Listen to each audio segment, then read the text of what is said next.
It may surprise you to know that the world's tallest hotel is in Mecca. The clock tower, which is part of the same complex, is the world's largest clock tower. The building houses the world's largest floor area, most of it taken over by shops. Now, none of this would be all that important were it not for the fact that these buildings are metres away from the Grand Mosque, which for Muslims is the world's holiest place. In order to create the space for this expansion, large residential districts have been demolished and the residents evicted. Many examples of traditional urban architecture have been destroyed. What is behind this programme? Is it cultural vandalism or rampant capitalism? Or does it reflect a legitimate theological concern on the part of the Saudi authorities to prevent idolatry? Join me to discuss the fate of some of Islam's holy sites are Yaqub Zaki, visiting professor of the Aga Khan Programme for Islamic Architecture at Harvard University and the Massachusetts Institute of Technology, Mona Siddiqui, professor of Islamic and Interreligious Studies at the University of Edinburgh, and Irfan Al-Alawi, executive director of the Islamic Heritage Research Foundation. And Medina now is very much part of the Kingdom of Saudi Arabia, ruled over by the House of Saud. That kingdom was established in the 1920s and the 1930s. And as I understand it, Yaakov, the House of Saud emerged from a sort of power struggle. Yes, and indeed this was foreseen by the Prophet himself when he said, "Disaster shall come to my nation," by which he means the Muslims, from Najd.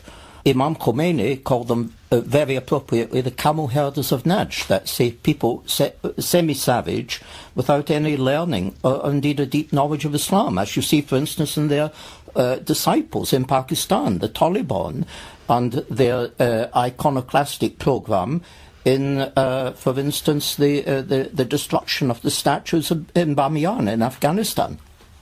Well, that is your view, Yaakov. I suspect it's not a view that's shared by all Muslims. But from our point of view, the important thing is that they are, or declare themselves to be, the guardians of the holy shrines of Mecca and Medina. Well, this is presumption on their part because they are not Orthodox Muslims. Wahhabism is a heretical sect that dates only from the 18th century, founded by Ibn Abdul Wahhab, who entered into a contract with the House of Saud to re-establish Islam in its pristine purity. Mona, are they Orthodox Muslims at the House of Saud, even with their Wahhabi theology? I think there's two issues here. I mean, irrespective of what non-Wahhabi Muslims think of Wahhabi Islam, and there is huge skepticism about what they are doing in the name of Islam in their search for this pristine purity, in their search for the first few decades of the Prophet's life. But I think to categorise them as non-Muslims or not Orthodox Muslims, I think might be slightly contested. It is one thing to say that the way they are going about trying to impose their version of Islam might be completely antithetical to the way most Muslims live. But I think to say that they are somehow non-Muslims, as if they don't believe in the basic creeds, that's slightly problematic. And they are the guardians of the holy shrine, so and self-declared or not. So as far as they're concerned, they have an absolute obligation to look after Mecca and Medina, Irfan. Yes, this is of course self-proclaimed, and I think I would disagree there, because one issue here is that the Kaaba or the Prophet's Mosque or Mecca and Medina belongs to every Muslim in the world.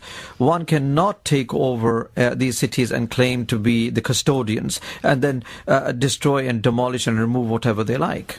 Let's just mark one or two of the distinguishing characteristics of Wahhabi theology. The one that, in the context of this programme, is perhaps most important, Mona, is their absolute detestation of idolatry. But then that's not exclusive to Wahhabism. I mean, idolatry is an anathema to Islam and most monotheistic traditions in general. I think it's the way they go about defining what idolatry is, and therefore destroying all kinds of things, talking about graves and buildings and mosques and sites in the name of idolatry. And so therefore I think a lot of Muslims would disagree with their take on what idolatry means today.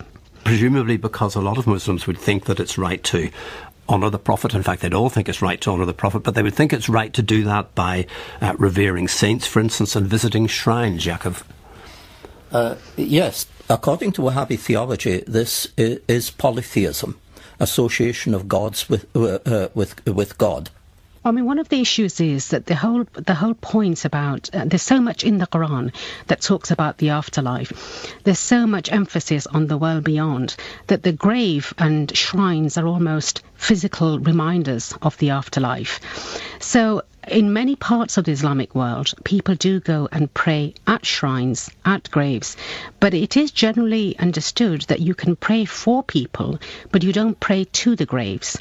And so the Wahhabi ideology in some ways has taken it to an almost extreme that, of course, many people who go to Mecca and Medina, especially Medina, to visit the Prophet's, where the Prophet's buried, want to pay their respects. And I think a lot of people are aware how you pay respect, which is that you stand in silence and you say your prayers. But they're pushing it to the point of you can't go anywhere near, and the fact that some of them are even saying that you need to take the grave out of the Prophet's mosque because people are almost worshipping the grave itself. Now, I think most Muslims don't do that, and most Muslims aren't aware that they're actually going to visit these places to actually worship anything other than God. But there's an insistence and a drive by some Wahhabis and the Saudi state that in some ways you have to completely distinguish between the two, and for many that's difficult. Irfan, give me some sense of the extent of the destruction that's going on in Mecca and Medina. The destruction, I think it's the end of Mecca and Medina. We have, I think, is 99% of Mecca and Medina has disappeared. One of the examples is the shrine of the son and the grandson of the Prophet, peace be upon him, was about 4 miles from the Prophet's mosque. This was a tomb, including a mosque, dating back 1100 years. The Sunni Muslims as well as Shias would come and approach and offer their salutations. And under the Ottomans, this was used as a clinic contained in the mosque. The Saudis came in 2002. Wahhabis came with bulldozers, demolished the tomb, and put dynamites on the grave to blow it up. This is extremism. And then if you come back in the 1985, when myself, alongside of other excavations, we were carried around near the Grand Mosque of House of Khadija, the first wife of the Prophet Muhammad, and he lived in this house for 22 plus years. This was the house where his daughter Fatima was born. This was a house where 2 of the Quran's revelations appeared to him. Has been demolished and made into the largest toilets, which is 1,400 toilets. What we are facing now is the end of Mecca, particularly where the one of the most important sites is the house of Mawlid, or where he was born, which is under threat. This can disappear at any time as we speak. Yaqub? What they have done is a terrible thing. It's absolute blasphemy. They have interfered with the spiritual geography of the Quran. And let us remember that the reason that Christianity is in great difficulties today is an account of 2 things that happened in the 19th century. One is Darwinism, which cast doubt on the biblical account of man's origins. And the second is the rise of the higher criticism in Germany, when it was found that the biblical account and the archaeological evidence did not correspond. Now, if the spiritual geography of the Quran be destroyed by Saudi vandalism, future generations will feel those doubts in regard to the revelation of Islam that Christians felt in the 19th and 20th century.